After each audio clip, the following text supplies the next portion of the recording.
Look, if you are anything like me or just thinking, hey, is today over yet? Then you got home here. Welcome to the Go Show, celebrating all things outdoors in this beautiful outdoor playground of a state, nation, and world that we live in. Appreciate you hanging out with me. It's been a day. It's been a day. So here we go. So I am loaded for bear, and yeah, this is my fun time. We hang out with y'all, and I appreciate you hanging out with me. That's right. The inevitable history. That's a good way to put it, Michael. It's for sure a good way to put it. The inevitable. Yeah, I guess I'll be here. Yeah, I did when I got the commission award for Media of the Year back in 2018. Commissioner Davis was announcing my award, and he said Mike Russell is ubiquitous, and I had to look it up because I thought for sure, damn sure, that I was being insulted. And it wasn't. It just means I was everywhere. So now I use ubiquitous on a regular basis. I love it. Yes, yeah. Is today even today, brother? I hell if I know. I think it is. Yesterday, I thought, let's see, Tuesday, I thought the day was Wednesday. Wednesday, I thought, it just gets into that. You get into that cycle. It wasn't even like a holiday week either. Yeah. You big with this. Yes, right. You big with this. That's so awesome. Yes, right. How do you come up with that? That's fantastic. Man, you big with this all day long. All right. Let's get to it because it's weird. And remember, you only have 2 weeks now to comment on the roadless rule. So you got 2 weeks making sure that we keep the roadless rule. Remember, contact your congressman or woman or senator in different states too. Go ahead. Who cares? Just tell them you ain't having it. You ain't having it. You ain't having it. Tomorrow we'll play we'll play a good video, kind of explaining it a little bit, just to explain it, just a skosh. Let's rock and roll. What should we start with here first? Let's start with these guys. The Colorado elk hunters, the 25 years old that have been missing since the 11th. And now other hunters are reporting latest sighting of 2 missing elk hunters as massive search effort continues. Massive search effort is a complete understatement. There are 54 teams. There are nearly 200 people looking for these guys. They're on horseback, they're on foot, and they're using drones as well to find these 2. And the original headline prior to it was other hunters report the latest sightings of the 2 missing elk hunters. They left their truck at a trailhead. The truck was found. They weren't found. They don't know what happened to these guys. Again, 54 teams of 3 to 4 people on foot and horseback, including drones, have been looking for these people for days. Now, the families have kicked in, and they're offering a $10,000 reward to whoever finds these elk hunters. And this is important to note. I think this is important to talk about. Not that, we don't have, whatever thoughts and prayers or whatever. I'm talking about that. I'm talking about we need to kind of look at ourselves and how we hunt. Because as I said in the description here, look, just because you're an experienced hunter, as the first headline of this whole horrific event stated, that 2 experienced hunters are lost in Colorado.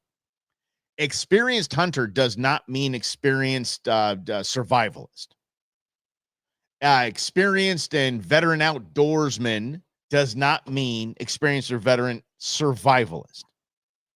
We do what we can. We take what we can with us on a hunt. Okay, we try to be prepared. And if you all have been following my outdoor journey for the last 13 years, you will remember me saying several times that I need to shrink down my day pack because I used to carry a big frame pack with me. And I stuffed it with everything. If I had more room, I found something to put in that space. And usually the somethings that I put into that space were something that could help me survive. So I think, right? So I was like, I got to take care of this. I don't need mule tape. I don't need this. I don't need this. And primarily because, like these hunters, I thought, oh, the truck's right over there. Like if something happens, I can lose a leg or something. I got belly crawl. I've got tourniquets in my bag. I can belly crawl to my truck, right? Like I can get there. And most every time I have cell service. So I don't need to pack and stuff all this stuff in my bag, or do I? This is the stuff that gives me pause. These are the stories that give me pause. Think, crap. Maybe I do need. And then I think about these poor guys, 25 years old apiece. This is bear country up there. Mountain lions. Did something get them? Did something get into these guys? And again, that's what I prepare for, and I always have a sidearm. Is the sidearm going to help me against a bear? Hell, I hope. Sure as hell not going to have bear spray out there. Go away, bear. Psst. No. Me versus bear, I'm going to go ahead and use the advantage of being a species that have these little suckers right here, these little thumbs. We invented firearms, and I'm taking that to my advantage. I'd rather take it's Yogi or me. Yogi gone. So there's so much here where you think, okay, so then maybe they're lost. Maybe their the cell phones are out of battery. You run through every scenario, and you think about what you have in your pack. So what I have in my pack is I have a solar charger. Always have a solar charger. They're tiny. They're big, basically the size of maybe a deck of playing cards or two. Bear spray plus wind. And what if you're shooting that into the wind and the wind's right at your face and you got to shoot the bear and you're like, okay, now I'm just double dead. And remember, if it's black, fight back. If it's brown, lay down. If it is white, say goodnight. And that's just an old saying. I don't really know I just take it at its word. Like when my parents told me that I was German, Scotch, Irish, they were right. But it's for so many years, I was just like, I take it as a word because it explained my drinking, my temper, my stubbornness. Yeah. And never mind. German part of the whole thing. Freaks. Tell you that much. Anyway, but you go through it. So a solar charger for your phone. Great. Sat phone if you're crazy. There's Garmin makes basically a pager, a satellite pager. If you want to take one of those. And in these, it's easy for authorities to find these guys. Where's the last ping that it had? Was there a cell tower pinged off? Easy, Michael. I'm not going there, pal. InReach. Thank you, Slavo. The Garmin InReach. But if you're in reach of a bear, your Garmin InReach is not going to help you at all. But you run through the scenarios of what could have possibly happened to these guys. Okay, they broke a leg. Know how to make a splint. There's two of them. I don't know how the hell they couldn't get out of it. There's two things in my mind because I've gone through every scenario that I can possibly think of and how the hell I'd get out of it. If there's drones, by the way, a simple mirror, tiny little mirror, like a women's compact, just, flash the drone. Here you go. This is me. I'm right here. Signal. They're great for starting fires, whole nine. Magnifying glass is obviously the best. A magnifying glass mirror double, survival at its finest, I would say. There's so many ways, and it's so easy in today's day and age to survive or get you out of the situation. I say we're in one of two scenarios because there's everything. Again, you go through every scenario, and what you would have in your pack when you go hunting, you should be able to survive. A few Cliff Bars, some beef jerky, something to survive on as far as food goes. And you think that, okay, you should be able to make it happen. So it's one of two. They don't want to be found, or they're not going to be found alive. We're a week into this. Either they don't want to be found, or they're not going to be found because they're unalived. Help me out with any other scenario. Give a few little colored smoke bombs in my pack. Hell yeah. Yeah. Damn, a flare. Who cares? Smoke bombs are a great idea, though. And there's also the little things that you can throw in your fire that changes the color of the smoke and all that. Yeah. You got to be able to start a fire, too, at the same time. So, and this is always funny. I got in a very heated battle with a survivalist years ago. This guy was Looney Tunes. And he was just so fired because he was all about bow drills. And I'm like, okay, bow drill is fine. It's okay. And knowing how to do that is probably a good idea. If you spend a ton of time out where nobody is and out of reach and off the grid, fine. Other than that, Bic lighters are fantastic, and they come in bags. The 10-pack for like $5. Fine. Have a big lighter everywhere, and you can start a fire. I call me crazy. You know, a couple fire starters in your bag. He's like, what if you're on a kayak and your bag is gone down the river and now you have nothing? You're like, pull the pick out of my pocket and do like that. Yes. Yeah. I forget the guy's name. I mean, he became so insignificant because he was just such a loony. But he was all about it. And then it came out that he was like, scamming women in Scottsdale and all that. Oh, yeah, that guy. Yeah, but anyway, I was like, don't need to know how to do a blow drill. You got big lighters, You're okay. Zippo, get a Zippo out there, in case the wind. Just talking about the wind earlier. But these guys don't want to be found.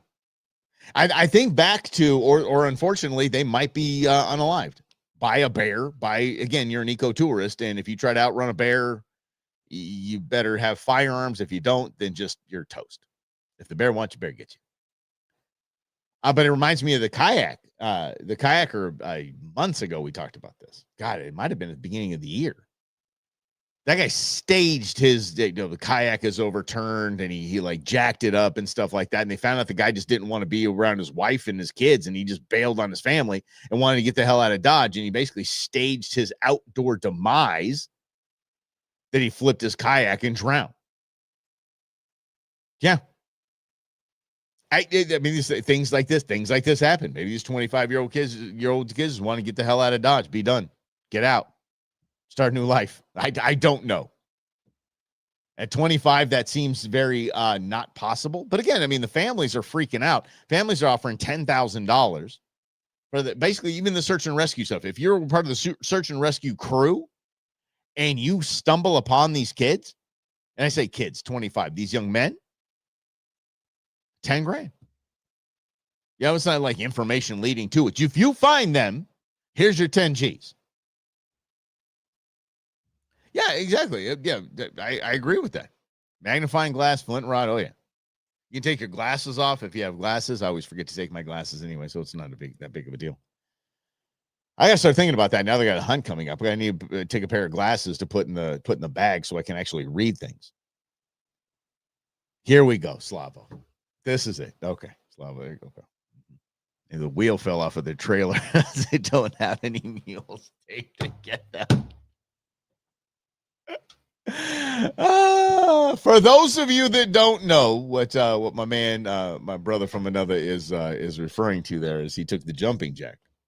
And I think at this point now it's our jumping jack. Slava, would you agree with that? Took our jumping jack out and he took it to a Colorado hunt. And as he was driving along, he saw the trailer tire kind of pass him on the road. Yeah. And they took the Costco Caterpillar ratchet straps and held the damn thing together and limped that thing all the way home from Colorado. It's impressive. It's right, yeah. Yes, you're calling it ours. It's okay. It's community property at this point. Dear goodness sakes. But yes, common law. Would you say yes? Common law. It's at your house, so I'm sure there's like 9/10 of the law kind of coming in there. And of course, Slavo limped it down home at 75 miles an hour. Slavo does not drive slow. One of the funniest things I've ever had happen, I was driving down I-17 with Queen Bee. It was just us, and we're just driving along, and this guy starts to drive by flipping us off, and I start flipping him off again. I'm like, come on, come on, pull over. And Queen Bee's just losing it. Just like, stop, no, we don't need it, no. And I'm like, it's Slavo. Slavo was just passing us and decided to honk and flip us off. Yeah, Slavo doesn't drive slow. Slavo got home way before us that day.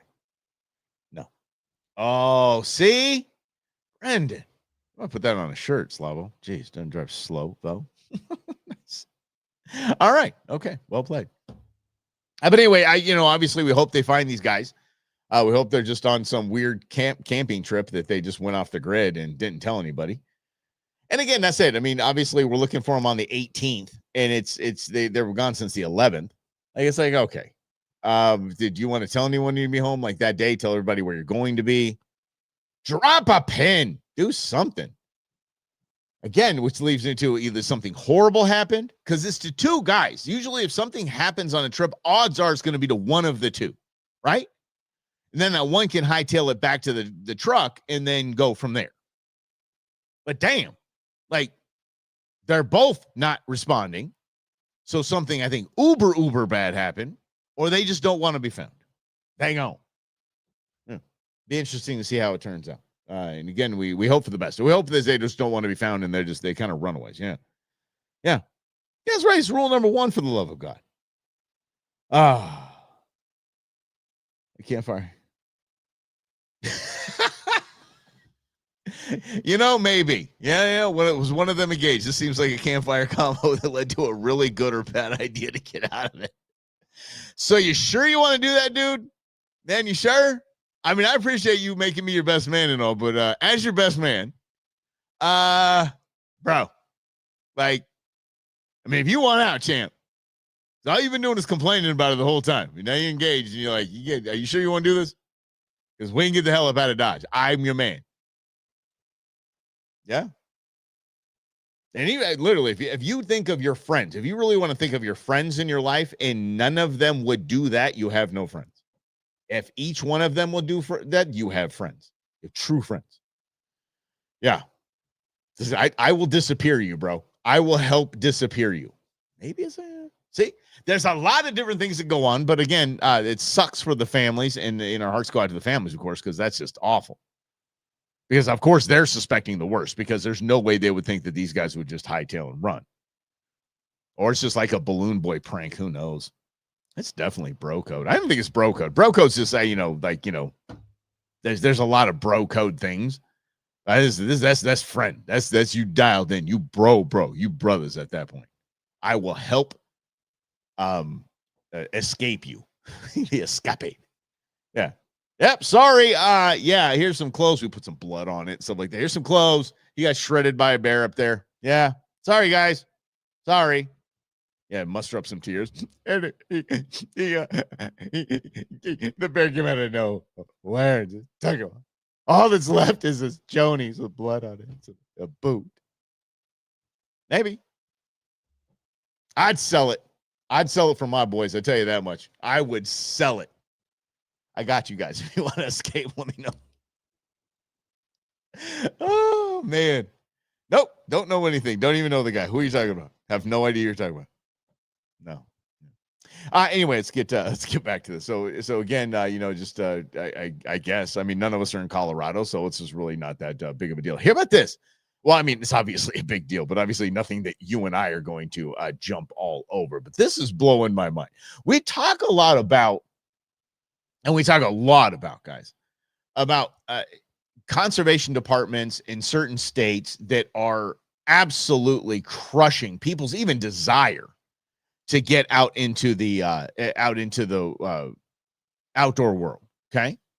We talked about that little kid in California who was picking up shells, but he was actually picking up clams, and a like multi-$1,000 fine to his family because he was taking wildlife without a permit or something like that. Just like a 4-year-old kid. I mean, that's just those kids, that family will never go in the outdoors again. We'll never go hang out at the beach. We'll never go do anything in the out, hiking, hunting, participate in the model. None of them. And it drives me nuts. This is another thing that drives me nuts. This story is crappy, not crappie. It's crappy. All right. Let's go to Mr. Chamberlain, that has basically caught the record salmon for, let's see, what state are we in here? New York. He's got the New York state record for pink salmon. This guy caught a pink salmon. It was 6 pounds, 5 ounces. Okay. The record for pink salmon was 4 pounds, 15 ounces. Okay. This is a national record. This is a U.S. record. Okay. So that one was caught in Lake Erie. 4 pound, 15 ounces. It was caught in Lake Erie back in 1985. So this dude caught a pink salmon on September 4th. And so he was like, asked his buddies, like, hey, listen, man, you got to weigh this thing. This thing's a beast. And it weighed in at 6'5". And the guy's like, dude, I'm pretty sure that's a record. You're eligible. You're eligible. It is. I'm sorry. I apologize, guys. It is a state record. So you're eligible for this. So the guy brings this in to the New York Department of Environmental Conservation. NYDEC for the cool kids took it to the fisheries biologist who confirmed the species and certified the fish was a new state record. By that point, the salmon, this guy had it in his freezer, because I don't know if you guys know that some people will go through the process of catching a fish and they think they have a record. And by the time they get it to Game and Fish or in the conservation department of that state, it's already dehydrated, right? So it loses a lot of weight. So this guy just put it in the freezer. He's like, I'm going to wait till I get it to the spot. This is a great idea. Smart man. But even then, it lost a few ounces. So it weighed in at 6 pounds, 1 ounce instead of 6.5. So 6 pounds, 1 ounces, and still enough to beat the record. But there was a problem. Of course. The New York Department of Environmental Conservation had decided back in 2024, way back in 2024, to remove pink salmon from its list of species that are eligible for state records. Are you flipping kidding me? The man said they went through all the formalities of making sure that it was a state record and told me, congratulations, you have a state record. Could you imagine telling your fishing buddies, I got a state record? And then they called me back and said they retired the pink salmon category. He said he went from the highest of highs to the lowest of lows in 5 hours. Of course, because they're just a bunch of pansies that understand that they are doing wrong here. The New York Department of Environmental Conservation didn't comment. They just submitted a statement. Big pansies. Here we go. I'll read this. I'll get the spectacles on here. Let's read this. Records are retired due to a variety of reasons. In the case of pink salmon, it was found during the most recent Angler Achievement Awards program revamp that no catches were entered in the program since 1985. Okay, so there wasn't a record broken since 1985. That's fine. To maintain consistency, any fish species removed from the Angler Award category would be removed for state record consideration, subsequently placing the current records in historical standing. So people could have caught 5-pounders all day long and had state records, but nobody cares because you can't do that. The 4-pound, 15-ounce was the record. It would be unfair. Here we go. Unfair to other anglers to add this to the record books if other post-retirement era fish were caught by other individuals. The Department of Environmental Conservation may consider adding pink salmon to the list of eligible species if catches increase in the future. This is what I say, and I say this all the time. Government gonna government. Every single time, government gonna government. That's it. They say, "Oh, we took the species off because no one was recording all these big catches." Okay.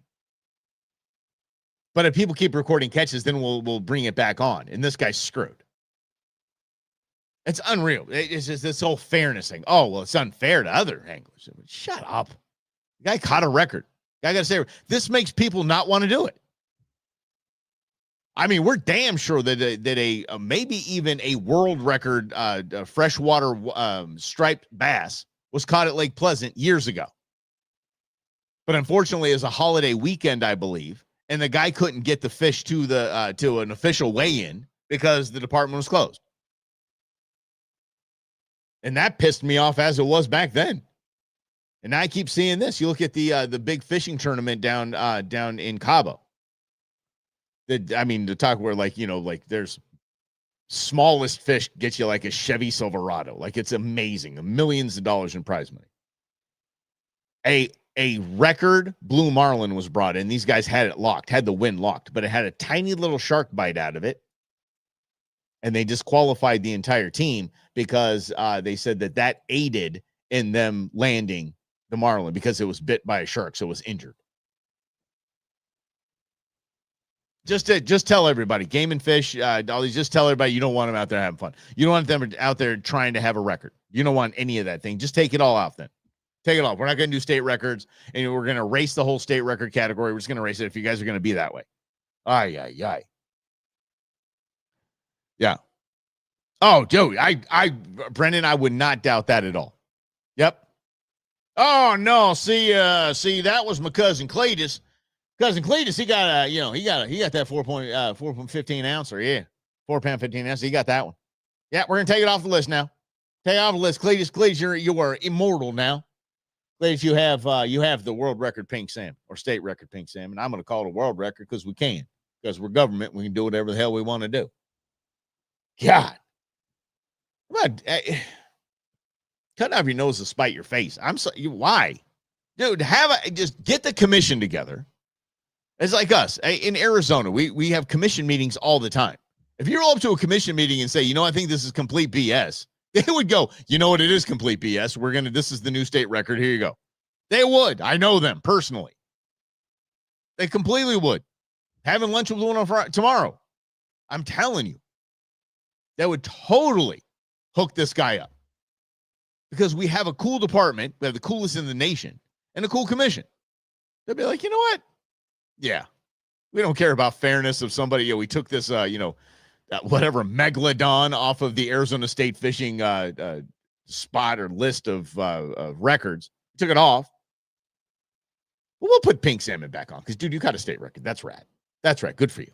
And everybody else, even if they're off the list and you keep catching like state records, yeah, keep bringing them in. Dude, our department would be like, we got this. Hell yeah. We're all about this. We're taking care of you. Just absolutely unbelievable. Everybody, all these state departments, I'm not talking about your Arizona Game and Fish Department. These other state departments, just the conservation departments, just why? Stop. Be cool. Be lenient. I've seen people bring in on dove check-in on opening days. I've seen people bring in things that aren't doves. And they get checked. And those guys are like, the Game and Fish guys are like, come on, man. Like, you didn't know it wasn't a dove when you picked it up? Okay. All right, buddy, come on. We're just gonna keep this here for training purposes. Come on, man. Come on, and that's okay. Our Game of Fish, they're lenient. They understand people. They understand. Basically, they understand the hands that feed them is what they do. And they understand without people that try to go out and get state record XYZ, that hurts their income. It hurts their ability to conserve and protect. And they get it. New York. You got to, and if you don't understand New York, there's upstate New York. Upstate New York is probably one of those, if you broke it off into its own state and called it New York or Upper New York, whatever you want to call it, whatever state you want to make it. You could probably make them, the entire state would be okay. They'd vote it to be called MAGA. It is that conservative. I remember the first time I was driving through upstate New York and my buddy nudges me. He goes, try to find a foreign car here. Try to point out a foreign car. So New York is full of outdoorsmen, of conservationists. And yet their Department of Environmental Conservation is a bunch of slappies. Yep. Hey. It had feathers. It had feathers.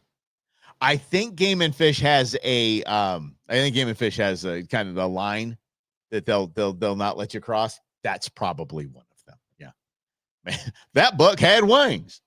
There's like a white wing flying by me. Those damn things fly so fast. Those things fly like 40, 45 miles an hour. They fly so fast. I didn't know it was a deer. I just saw the wings. And who would have thought that a deer was flying? Man, knocked it down. Man, I balled it up. Yeah. It dropped right in front of me. I didn't have to chase it or nothing. There it was. The unit manager, the game warden is what we call them unit managers in Arizona. It would be like Nipsey Russell. Right. Yeah. Wildcats reference, Goldie Hawn, Nipsey Russell, the principal, just throwing it out there. Try to catch that one. That'd be like catching a deer flying by you right there. All right, guys, we're going to get up out of here. We'll wrap up the week mañana on Friday, and we'll have some fun stuff to talk about. Again, it's not going to be FAFO Friday just yet. Tell them out of jail, but we'll have some fun. All right, you guys, we'll see you tomorrow right here on The Go Show, celebrating all things outdoors in this beautiful outdoor playground of state, nation, and world that